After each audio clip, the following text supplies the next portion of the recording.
on, my Swillies? All right, so we got another hero spotlight for you guys. And I'm just gonna go ahead and chime in on a comment I've seen. Somebody was like, they're really cool about the comment, but they were like, well, why are you just reading this stuff? Well, the reason why I'm reading these skills and all that good stuff is because no one else does.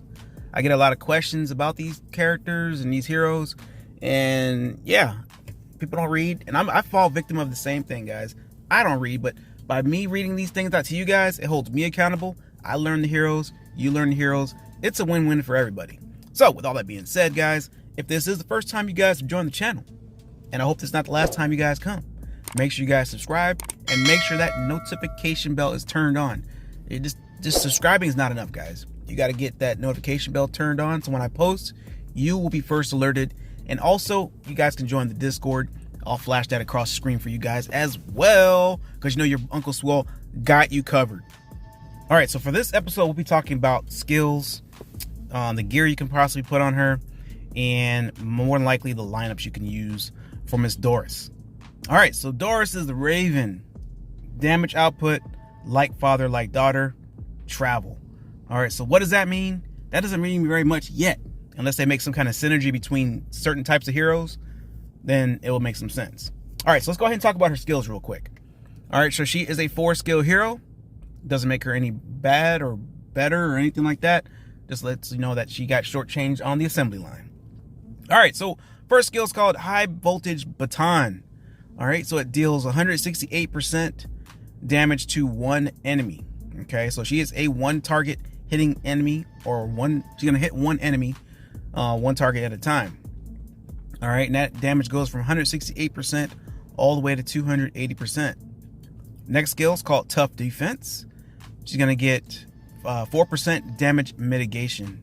Okay, the level up effect goes from 4% all the way to 8%, guys. All right, so let you guys know what you can possibly put her in as far as the lineup goes. I already given you a preview. All right, next skill is called Flash Support. Lineup travel speed is plus 15%, and that level up effect goes from 15 all the way to 30%. All right, next skill, Recharge Baton. Casting High Voltage Baton will deal an additional 40% weapon damage. Okay, now keep in mind, guys, when you're leveling up your skills, first skill and fourth skill go hand in hand. I can't say that enough. Okay, so if you're leveling up your first skill, make sure you guys try to take care of your fourth skill as well, because they go hand in hand. Okay, I'm not saying don't level up the other ones, but make sure if you guys are going to do the first one, make sure you guys do the fourth one too.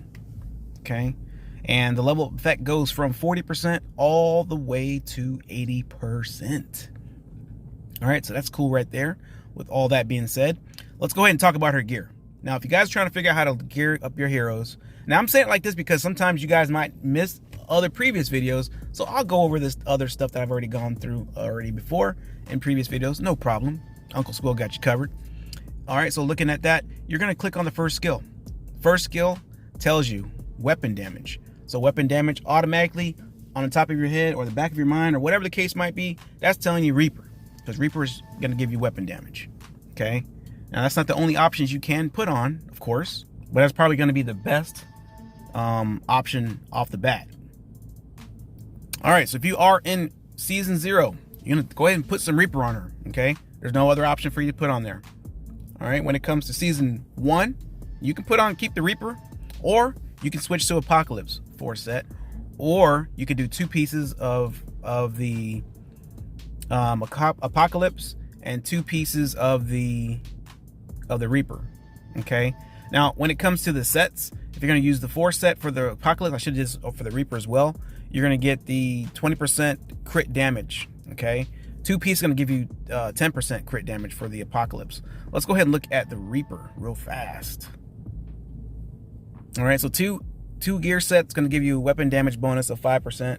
4 is going to give you, it's going to ignore the target's 35% defense when dealing damage. So you can either do 2 Apocalypse, 2 Reaper, 4 Reaper, 4 Apocalypse. Those are the options. Okay, you kind of do want to mix and mingle some of these pieces of gear, but don't think about it too much, guys. It's not that serious. Okay, when it comes to season 2, if you're ballsy, you can go ahead and put on some death gear on her. you can. I mean, I would honestly just keep the Reaper or the Apocalypse on her. Doesn't really matter. But if you're going to use the Death, it's going to give her, the 2 set's going to give attack 6%. The 4 is going to give 20% damage after defeating a target enemy. Or you can just do two Apocalypse, 2 Death, or you can do 2 Death, 2 Reaper. There's so much extra stuff in the mix, guys. I would just say Reaper is the best option for her, I think, in my opinion, my humble opinion at that. All right. So when you go into season 3, I wouldn't even bother with anything with season 3 because there's not really anything really good there, honestly, for this character. So I would leave that alone. And then we come into season 4. It's more of the same, guys. Really nothing to put on there for this character at all. All right. Unless you just want to do, I don't know, self-healing, maybe. I don't know. But that's probably not the best option right there. All right. So when it comes to like, let's go over the lineups real quick here. Now, you can put her with anybody that you want, guys. Anybody. Now, this is a fix-upper count, so don't look at my heroes and laugh. You can mix and mingle her with her faction, which is gonna be the Minutemen. That's what I would honestly do. If you guys are using Bolton, you can put her, if your lineup is, you know, geared up enough, and I'm just saying this, if it's geared up enough, you can throw her in the front with Bolton, or you can throw her in the back as some kind of something like maybe like an off tank support in the back. But I would probably put her in the front with Bolton. Like I said, if your heroes are geared enough to do that, not if you guys just started season 0, you're gonna do, no, it's not gonna work like that. You need 2 full-fledged tanks to be in the front if you're in season 0 and season 1. And season 2, you can kind of transition away from that kind of stuff, I would say.